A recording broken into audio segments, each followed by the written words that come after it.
베드로후서 2장 6절에서 8절 한 목소리로 읽겠습니다. 시작. 소돔과 고모라 성을 멸망하기로 정하여 죄가 되게 하사 후세 경건하지 아니할 자들에게 본을 삼으셨으며 무법한 자들의 음란한 행실로 말미암아 고통당하는 의로운 롯을 건지셨으니 이는 이 의인이 그들 중에 거하여 날마다 저 불법한 행실을 보고 들으므로 그 의로운 심령이 상함이라. 아멘.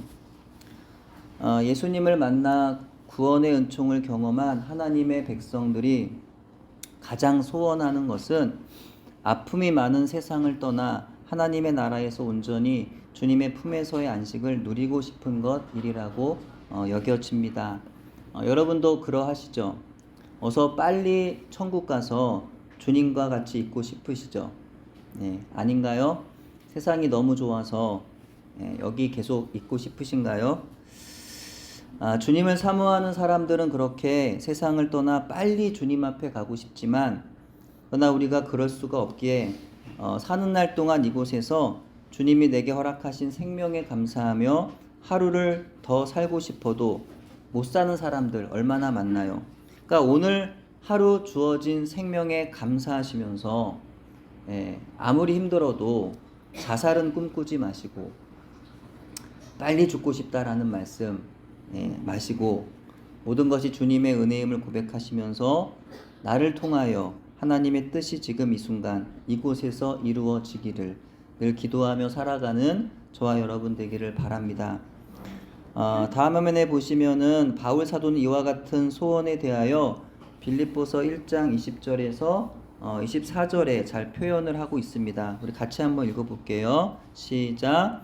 나의 간절한 기대와 소망을 따라 아무 일에든지 부끄러워하지 아니하고 지금도 전과 같이 온전히 담대하여 살든지 죽든지 내 몸에서 그리스도가 존귀하게 되게 하려 하나니 이는 내게 사는 것이 그리스도니 죽는 것도 유익함이라. 그러나 만일 육신으로 사는 이것이 내일의 열매일진데 무엇을 택해야 하는지 나는 알지 못하노라. 내가 그 둘 사이에 끼었으니 차라리 세상을 떠나서 그리스도와 함께 있는 것이 훨씬 더 좋은 일이라. 그렇게 하고 싶으나 내가 육신으로 있는 것이 너희를 위하여 더 유익하리라. 아멘. 확고한 부활 신앙을 가진 바울 사도는 죽는 것을 전혀 두려워하지 않았어요. 오히려 불경건하고 부패하며 고난과 박해가 많은 현세의 삶보다 세상을 떠나 사랑하는 주님과 함께 천국에서 살아가는 삶을 그는 간절히 더 원했던 거죠. 하지만 그는 주님께 받은 사명이 무엇인지를 잘 알고 있었기 때문에 세상에 남아서 사는 날 동안 끝까지 하나님과 그리스도의 복음을 더 깊이 그리고 더 널리 전하며 교회를 유익하게 하기를 소원하였던 것입니다. 다음 화면 빌립보서 1장 29절 30절 같이 읽습니다. 그리스도를 위하여 너희에게 은혜를 주신 것은 다만 그를 믿을 뿐 아니라 또한 그를 위하여 고난도 받게 하심이라. 너희에게도 그와 같은 싸움이 있으니 너희가 내 안에서 본 바요 이제도 내 안에서 듣는 바니라. 아멘. 이미 바울 스스로가 경험하고 있듯이 세상에 남겨진 그리스도인들에게는 고난이 있다는 거예요. 무엇보다 악한 세상에서 성도로 살아가는 것 자체가 고통이라는 사실을 성도는 기억해야 하는 겁니다. 그것을 이상하게 여기지 말라고 성경의 저자들은 끊임없이 권면합니다. 오히려 성도가 살아갈 때 고통이 없는 것을 이상하게 여겨야 한다는 거예요. 어쩌면 그것은 우리가 성도로서 살아가고 있지 않는다고 하는 또 하나의 증거일 수가 있기 때문입니다. 그렇다면 성도가 세상에서 하나님께서 허락하신 삶을 통해 사명을 잘 감당하며 살아가기 위하여 필요한 게 있다면 그건 뭘까요? 그것은 무엇보다도 이 시대를 분별하여야 한다는 겁니다. 어떻게 시대를 분별합니까? 하나님의 말씀으로 분별하는 겁니다. 그렇게 분별했으면 이 시대를 이제 하나님의 뜻에 따라 우리는 살아갈 수 있는 걸까요? 또 그렇지도 않아요. 우리가 이 시대를 분별했다고 그 분별한 대로 살 수 있는 건 또 아니더라는 거죠. 우리가 너무나 연약하기 때문입니다. 또 세상의 시험과 유혹이 너무나 많이 있다는 거예요. 그래서 시대를 분별했으면 그렇게 살아갈 수 있도록 그 능력, 그 힘이 우리에게 필요합니다. 근데 그 능력을 우리가 어디서 얻을 수 있는 걸까요? 이 세상을 창조하시고 다스리시는, 그리고 나를 만드신 하나님께로부터 옵니다. 그럼 우리는요, 하나님께 기도해야 한다는 거예요. 이 시대를 인간의 생각과 욕심으로 살지 않고 하나님의 생각과 뜻에 따라 살아갈 수 있도록 힘과 지혜를 달라고 하나님께 기도해야 하는 거예요. 그렇게 오직 말씀과 기도로 우리가 세상을 거룩하고 능력 있게 살아갈 수가 있는 것입니다. 성경에 보면 죄로 가득한 세상에서 하나님의 백성들은 어떻게 살아가야 하는지 하나님께서 이 모양 저 모양으로 우리에게 가르쳐 주십니다. 무엇보다도 우리의 앞서 살아간 믿음의 선배들이 몸소 삶으로 보여주신 그 수많은 모형들이 있어요. 그러니까 우리는 얼마나 은혜를 많이 받은 사람들인지 몰라요. 우리가 성경을 잘 안 읽어서 그렇지 성경을 읽기만 해도 얼마나 세상을 우리가 멋지게 살아갈 수 있는지 모릅니다. 하나님 백성으로 강하게, 또 기쁘게, 항상 기쁘게, 능력 있게 살 수가 있다는 거예요. 옆에 분들에게 이렇게 한번 인사해 보실까요? 제가 성경을 안 읽어서 그렇지 사실은 보통 사람이 아닙니다. 인사해 주세요. 네, 그래요. 우리가 성경을 잘 안 읽어서 그렇지 성경을 잘 읽기만 해도 이미 하나님께서 우리 안에 말씀을 통하여 은혜를 넘치도록 부어주시기 때문에 우리는 이미 세상을 능력 있게 살아갈 모든 자원들, 재능들을 다 가지고 있다는 거예요. 전혀 없는 게 아니라 하나님이 이미 하나님 말씀을 사랑하고 읽는 사람들에게 그 모든 능력들, 자원을, 재능들을 다 주셨다는 거예요.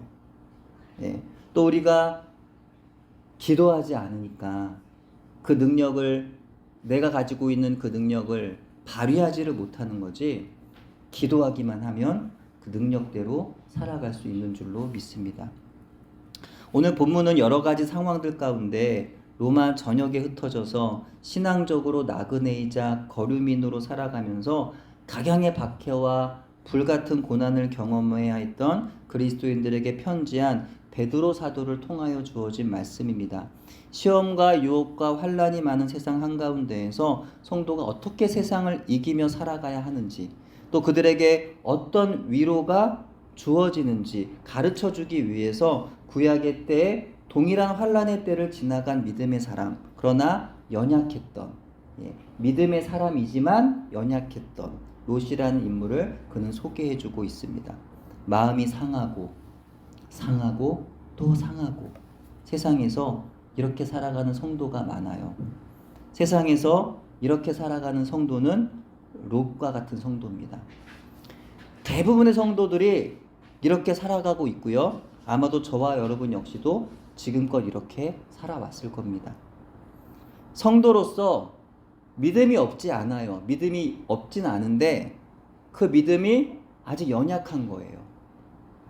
그래서 믿음을 가진 성도로서 세상의 악을 바라보며 마음은 계속 상하지만 계속 결단이 없이 사는 거예요. 하나님을 모르지 않아 분별은 되는데 결단하고자 하는 용기가 없는 겁니다. 그런 우리 하나님께서 책망하시고 정죄하신다면, 심지어 우리를 믿음이 없다 하시며 구원으로부터 제외해 버리신다면 우리 너무나 큰 두려움 가운데 놓이고 말 것입니다. 하지만 아주 다행인 것은 하나님 우리를 행위로 구원하시는 것이 아니라 믿음으로 구원하신다는 거죠. 바로 그 놀라운 은혜의 사건이 롯과 그의 가정에 임한 구원이었습니다. 하나님은 완벽하게 의로운 사람을 구원하시는 것이 아니라 연약하고 죄가 많아도 하나님을 바라고 의지하는 사람을 구원하시는 거예요. 무엇보다도 악한 환경 가운데서도 하나님의 백성으로서의 믿음을 저버리지 않는 사람을 구원하시는 겁니다. 우리가 아주 완벽하게 경건한 삶을 살아가지는 못하여 비록 자주 넘어지고 실패하지만 그것을 옳게 여김이 아니라 죄임을 분명히 깨달아 알아서 이에 대하여 마음 아파하고 슬퍼하며 하나님께 기도하고 있다면 그것만으로도 하나님 우리를 긍휼히 여겨 주시는 겁니다. 근데 그렇다고 우리가 하나님의 그 은혜를 가벼이 여겨서 악용한다면 하나님 결코 속지 않으시는 거예요. 믿음으로 살기를 애쓰고 또 애쓰지만 그럼에도 불구하고 연약하여 넘어지는 것은 하나님도 아신다는 거예요. 그러나 믿음으로 내가 충분히 살아갈 수 있음에도 불구하고 나는 연약하오니, 거짓말로 핑계하면서 자기 하고 싶은 대로 살아가는 그들의 마음도 하나님은 아신다는 거예요.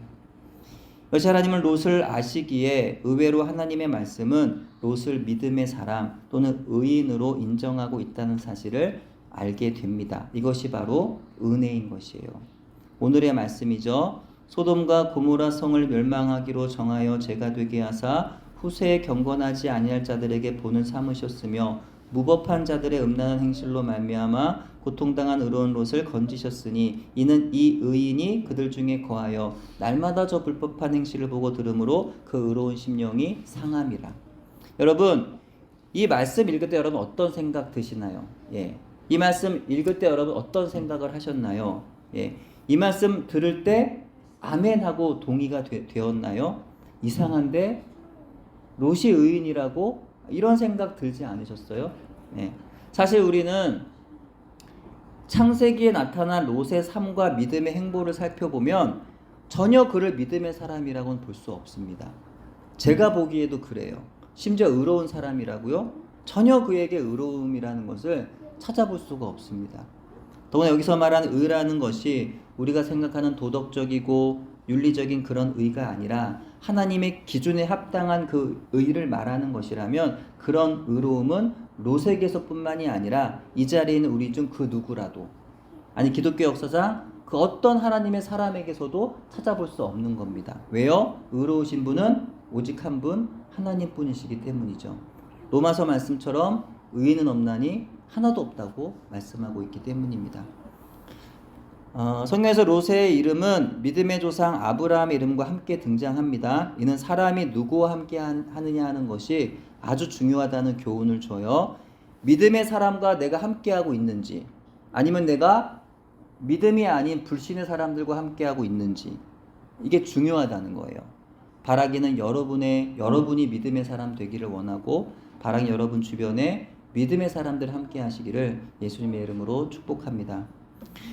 창세기 12장 4절에 이에 아브라함이 여호와의 말씀을 따라갔고 롯도 그와 함께 갔으며 아브라함이 하란을 떠날 때 75세였더라 했어요. 성경은 당시 아브라함이 갈 바를 알지 못하는 가운데에도 본토 친척 아비집을 버리고 하나님 말씀을 따랐다고 설명합니다. 근데 그 알 수 없고 보이지 않는 그 길에 누가 함께 했어요? 롯이 함께 했어요. 동행했어요. 우리가 이 사실을 가끔 놓쳐요. 비록 롯이 아브라함과 같이 하나님의 부르심을 따르는 그런 어떤 소명의 어떤 믿음은 아니었더라도 최소한 롯은 믿음의 사람과 동행하고자 하는 그런 믿음을 가지고 있었다는 거예요. 롯이 아주 믿음이 없는 사람이 아니었다는 거죠. 그런 믿음은 롯에게 있었다는 거예요. 근데 그렇게 아브라함과 롯이 우르를 떠나 가나안 세겜에 도착하여 제단을 쌓아 제사하고 기근을 만나자 남쪽으로 더 내려가 애굽으로 가게 됩니다. 그곳에서 하나님이 복을 주셔서 은과 금을 풍족하게 해주시고 양과 소와 장막이 넉넉하게 해주세요. 그러다 보니 아브라함의 목자들과 롯의 목자들이 싸웁니다. 왜 싸웁니까? 그들은 이제 목축을 하잖아요. 근데 너무나 그 소유가 풍족해지니까 먹을 물이 부족해지는 거예요. 또 먹을 풀이 부족해져요. 그래서 양쪽에 그 목자들이 다툽니다. 이 일로 아브라함이 롯에게 제안을 하는 거죠.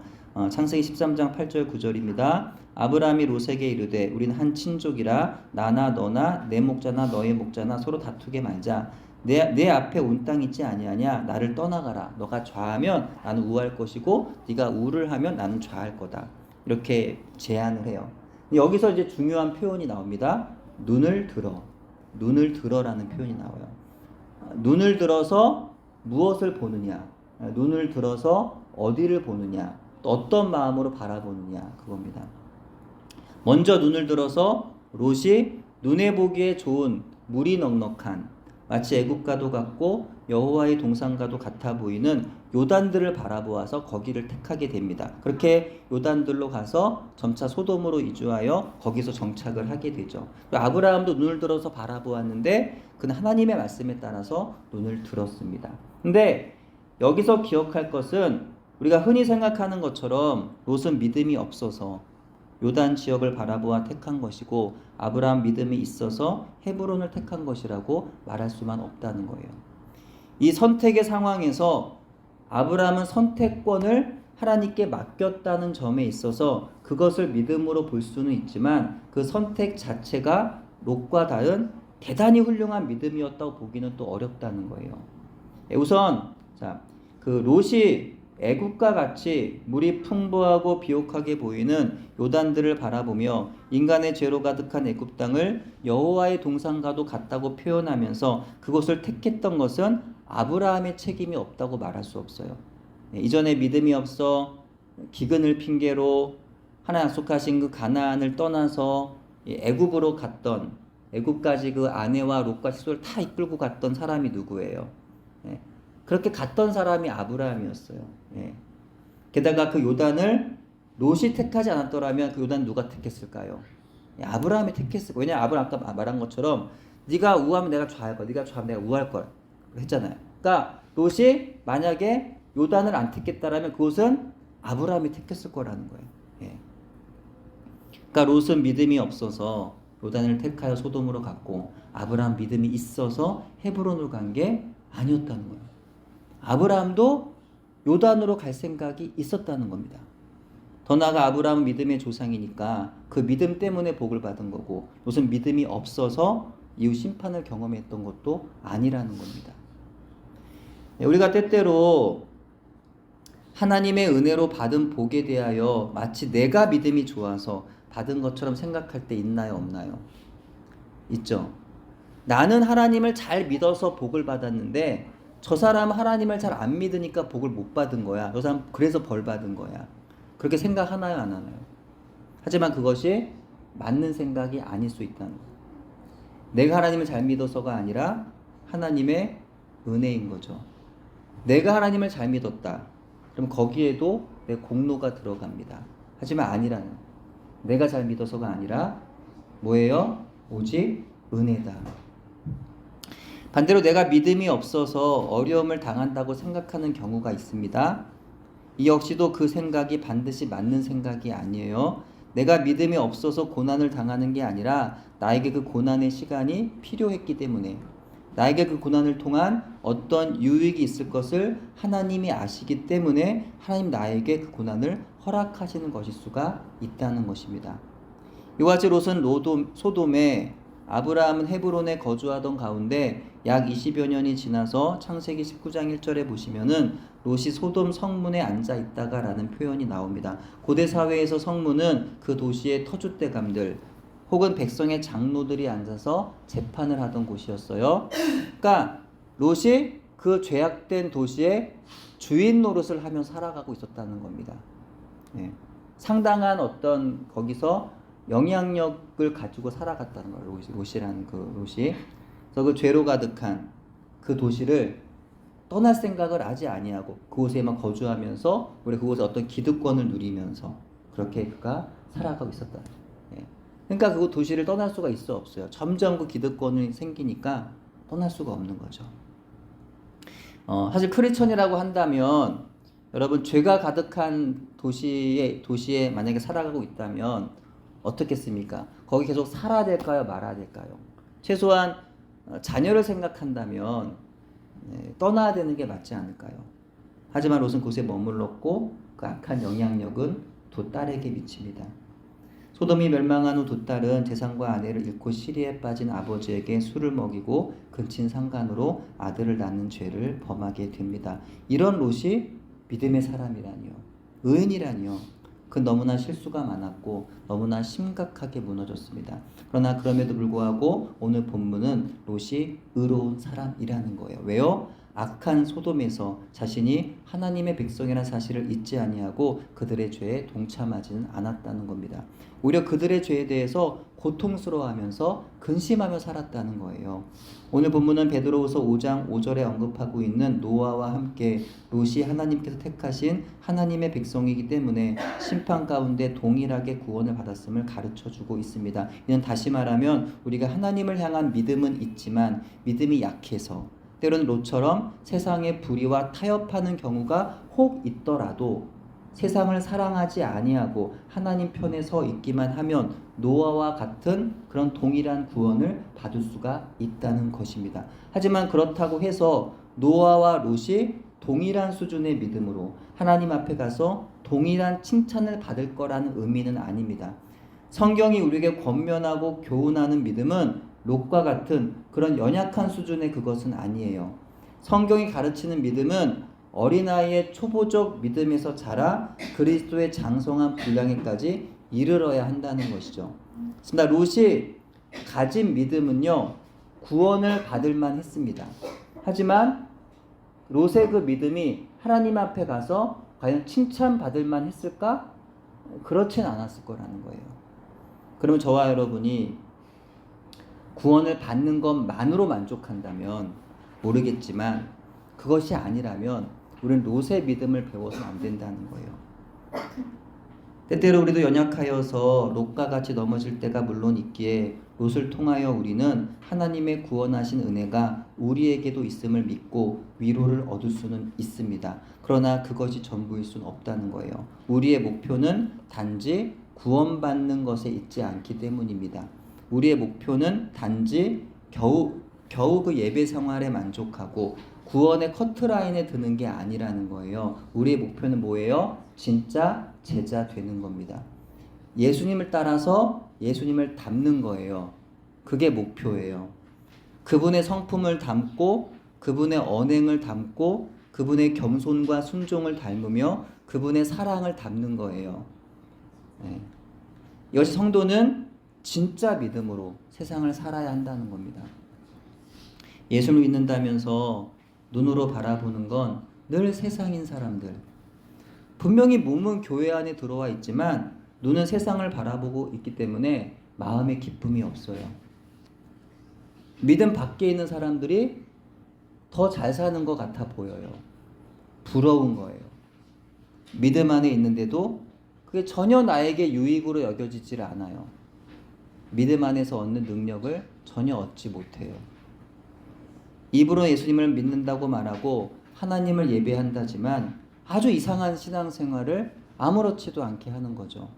마치 롯처럼, 때로는 아브라함처럼, 아브라함도 그랬던 것처럼 화려하고 풍요로운 그 애굽 사람들을 바라보며 이후 출애굽한 이스라엘 백성들이 가나안에 들어와서 그들을 바라보았던 것처럼 예수님을 만나 하나님 백성으로 새롭게 거듭났는데 자꾸만 세상을 바라보더라는 겁니다. 사람들이 나이가 들어갈수록 가장 관심을 가지는 게 뭘까요? 네. 여러분의 관심이 뭔가요? 사람이 나이가 들수록 가장 관심이 많이 가는 건 건강이고 돈이죠. 남녀노소 누구나 그렇지만 나이가 들수록 더 그렇다는 겁니다.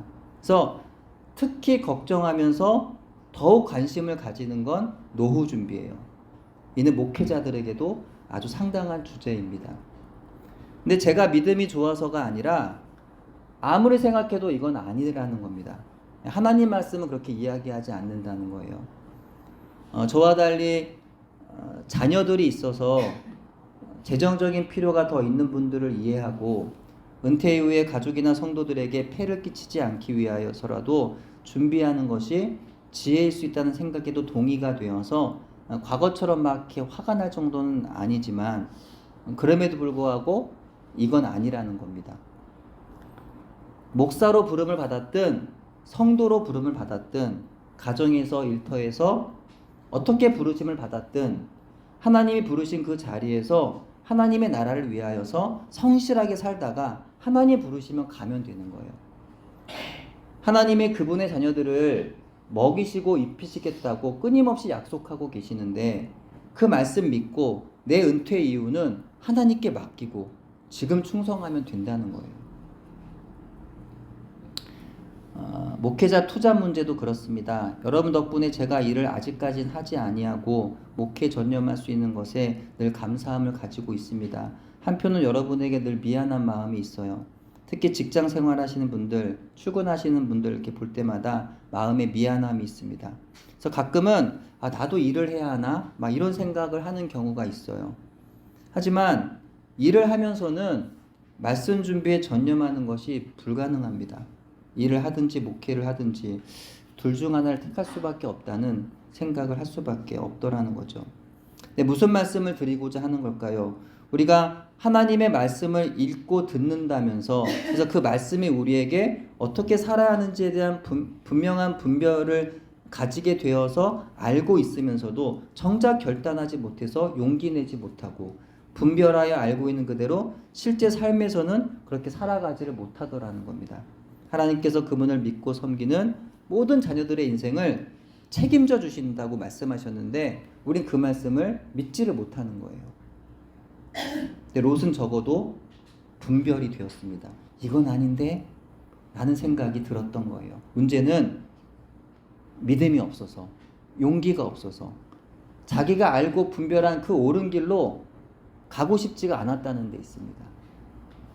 여러분도 혹시 이런 생각으로 살아오고 있지 않으신가요?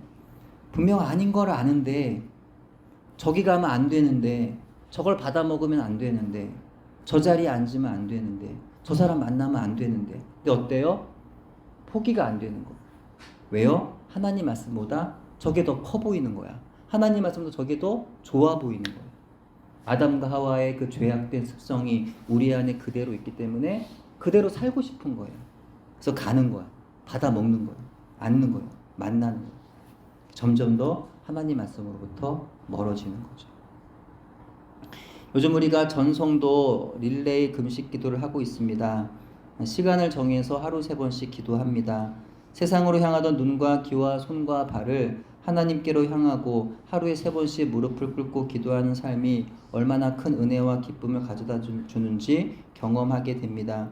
주님만을 바라보고 사는 삶은 재미없는 삶일 거라고 하는 염려를 가지는 사람들이 있어요. 세상의 즐거움, 세상이 주는 만족들을 포기하면 삶이 심심해질 거라고 걱정하는 사람들이 있어요. 하지만 그런 생각은 어둠의 세력인 마귀가 가져다주는 생각입니다. 우리를 자꾸만 세상 것들에 익숙하게 만들어서 그게 아니면 안 될 것만 같은 생각을 자꾸 주는 거예요. 여러분 TV 홈쇼핑을 보면 우리를 자꾸 그렇게 만들죠. 우리를 조급하게 만듭니다. 이번이 마지막이라는 거예요. 1분 남았다는 거예요. 곧 매진된다는 거죠. 사람 너도 나도 주문한다는 거예요. 계속 듣다 보면 저걸 안 사는 내가 바보가 되는 것 같아요. 근데 막상 사고 나면 별로 나에게 도움이 안 되는 경우가 있더라는 거죠. 세상은 핸드폰 없으면 못 살 것처럼 만듭니다. 텔레비전이 없으면 못 살 것 같아요. 돈 없으면 안 될 것 같고 친구 없으면 안 될 것 같고 주님만으로는 안 될 것 같은 거예요. 그래도 양심은 있어서 주일에는 교회 나와 예배하지만 마음은 늘 세상에 가 있는 거예요. 그러니까 예배 때는 막 얼굴에 온통 그늘진 사람이 됩니다. 그러다가 막 이렇게 찬양을 한 번 더 하자 이러면은 막 얼굴이 막 찌푸려져요.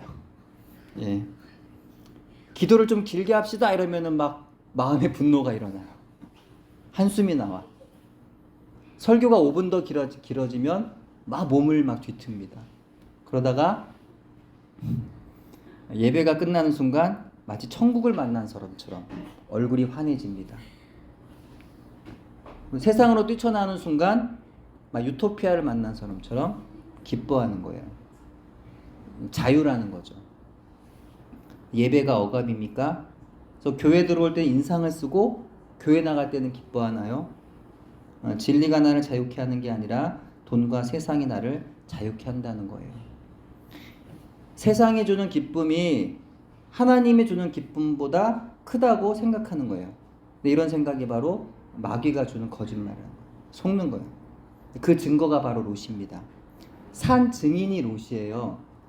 우리보다 앞서서 이미 다 그렇게 느껴보고 생각되어서 자기 느낌대로 느낌하니까 그 느낌 따라서 자기 생각 따라서 세상이 말하고 가르쳐주는 정보들과 지식들과 문화들과 그 습관들에 따라서 열심히 살아보았더니 그 결과는 역시 뭐예요? 기쁨이었더라? 아니었다는 거예요. 오히려 고통이었고 마음의 상함이었음을 그가 삶으로 증명하고 있는 겁니다.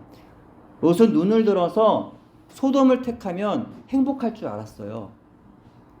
거기서 비록 내가 하나님 모르는 사람과 같이 어울려 살아도 거기서 부요하고 마음만 편하면 뭐 괜찮을 거라고, 하나님 함께 하시니까 괜찮을 거라고, 충분히 거기서도 기뻐하며 평안을 누릴 거라고 그는 생각했던 거야. 자, 여러분, 하나님께서 저와 여러분에게 주신 가장 좋은 게 무엇일까요? 하나님 여러분에게 주신 가장 좋은 게 뭔가요? 그것은 바로 평안입니다. 마음의 평안, 하늘의 평안이에요. 근데 사람들은요, 평안을 구하는 게 아니라 자꾸 편하려고 해요. 몸이 편하려고 들고 마음이 편해지려고 하는 거예요. 그럼 점점 하늘의 평안을 잃어가는 겁니다. 어떻게 하나님의 평안을 얻을 수 있는 걸까요? 어떻게 하면 성도가 기쁘고 행복할 수 있는 걸까요? 그것은 세상을 분별하는 겁니다. 그래, 버려야 하는 세상의 것들은 버리는 겁니다. 하나님 말씀을 붙드는 겁니다. 용기 있게 그 말씀에 따라서 사는 겁니다. 또 그렇게 할 수 있는 능력을 기도로 힘입는 거죠. 그럴 때 악한 세상에서도 성도가 평안을 누리고 행복하게 사명을 감당하며 살아갈 수가 있는 거예요. 하나님은 소돔과 같은 세상에서 하나님의 자녀로 그리스도로 살아가는 우리가 얼마나 그 삶이 쉽지 않음을 알고 계세요. 롯과 같이 악한 세상에서 믿음으로 살아가는 우리의 그 고통을 하나님은 아세요. 하지만 그럼에도 불구하고 하나님 우리에게 원하시는 것은 상황을 핑계하지 말라는 겁니다. 그럼에도 불구하고 믿음으로 살라는 거예요. 하나님 말씀에 귀를 기울여서 순종하고 기도함으로 하나님의 능력을 힘입어 살라는 겁니다. 그러므로 소돔과 같은 세상을 하나님의 자녀로 살아가려면 다시 말씀드리지만 첫째로 이 세상을 분별해야 한다는 겁니다. 다음 화면 로마서 12장 2절 같이 읽겠습니다. 시작. 너희는 이 세대를 본받지 말고 오직 마음을 새롭게 함으로 변화를 받아 하나님의 선하시고 기뻐하시고 온전하신 뜻이 무엇인지 분별하도록 하라. 아멘. 이 세대를 본받지 않는 것이 무슨 말이냐? 세상을 닮지 않는 겁니다. 우리는 누굴 닮아가는 건가요? 주님을 닮아가는 거예요. 제자의 훌륭한 목표는 바로 따라가는 스승을 닮는 겁니다. 주님을 닮은 제자, 제자로 부름받은 사람의 목표가 그것이에요. 제자는 세상을 닮으려 하지 말아야 합니다. 그것은 좋은 길 같아 보이는데 필경 망하는 길입니다. 제자는 오직 주님을 닮아야 하는 줄로 믿으시기를 바랍니다. 분별해야 돼요. 늘 깨어 있어야 돼요. 정신 바짝 차려야 돼요. 세상의 물결에 휘둘리지 말고 정신을 차려서 옳고 그름을 분별하여 내가 무엇을 선택해야 되는지, 내가 무엇은 또 당연히 버려야 되는지, 내가 어느 곳에 있어야 되는지, 나는 어디에 앉아야 하며 어디는 앉지 말아야 하는지, 나는 언제는 말해야 하며 언제는 말하지 말고 침묵하며 기도만 해야 되는지, 이런 것들에 대해서 분별해야 한다는 것입니다. 근데 그 분별을 어떻게 가질 수 있다고요? 하나님의 말씀을 들을 때 가질 수가 있다는 것입니다. 그 분별을 가지게 되었다면 소돔과 같은 세상을 하나님의 자녀로 살아가기 위하여 가져야 할 두 번째는 바로 용기입니다. 분별과 용기는 떨어질 수 없어요. 분별이라는 것은 그것을 결단하기 위한 용기가 필요하기 때문이죠. 분별은 했지만 용기 내어 결단하지 않으면 그 분별은 무용지물이 됩니다. 너 왜 그 길로 갔어? 거기로 가면 망할 줄 몰랐어? 아니, 알았어. 근데 그 길로 가다가 망합니다. 네. 몰라서 망하는 것도 있지만 알고도 망하는 경우가 있어요. 왜요? 그게 바르지 않다는 것을 분별할 줄은 알았지만 용기를 낼 줄을 몰랐기 때문이에요. 근데 그 용기를 어떻게 하신다고요? 하나님께 기도함으로 구할 때 가질 수가 있다는 겁니다. 하나님 말씀을 들음으로 우리는 소돔과 같은 세상에서 이 시대를 분별하게 되는 것이고, 하나님께 기도함으로 우리는 소돔과 같은 세상에서 이 시대를 분별한 대로 용기 있게 살아갈 힘과 지혜를 얻을 수가 있다는 것입니다. 한 번 죽는 것은 사람에게 정해진 것이요 그 외에는 심판이 있으리니라고 했어요. 노아와 롯의 때와 같이 갑자기 닥칠 그 심판의 때를 준비하는 믿음과 지혜를 가지는 제자교회 모두가 되기를 바랍니다. 곧 다가올 그날을 기다리되 하나님의 말씀으로 이 시대를 분별하여 세상을 바라보고 세상을 닮는 것이 아니라 오직 예수님을 바라보고 예수님을 닮은 자로서 하나님께 기도함으로 용기 얻어 하나님 말씀에 따라 살아가는 저와 여러분 되기를 간절히 소원합니다. 기도합니다. 하나님 아버지, 소돔과 같이 죄로 가득한 세상에서 살아가면서 무엇이 옳고 그른지, 무엇이 죄인지조차 분별하지 못하여 눈을 감고 귀를 막은 채 죽는 길인지도 모르고 걸어가는 수많은 하나님의 자녀들, 교회들이 있습니다. 하나님, 오늘의 이 시대는 교회 밖에서뿐만이 아니라 교회 안에서마저도 분별이 필요한 시대입니다. 겉으론 누가 보아도 믿음의 사람인 것 같고 하나님을 말하며 예수를 믿는다고 말해도 실상은 자기 욕망, 자기 교만으로 살아가는 사람들 속에서 저희 늘 말씀으로 깨어서 시대를 분별하게 해주시고 기도함으로 하나님께서 주시는 지혜와 용기를 얻어 세상을 하나님이 기뻐하시는 믿음으로 살아갈 수 있도록 세상 속에 살아가지만 세상을 닮는 것이 아니라 예수님 닮은 하나님 백성으로서 세상 가운데에서 오직 사명을 붙잡고 사명에 순종하며 살아갈 수 있도록 저희를 붙잡아 주시고 항상 인도하여 주옵소서. 예수님 이름으로 기도합니다. 아멘.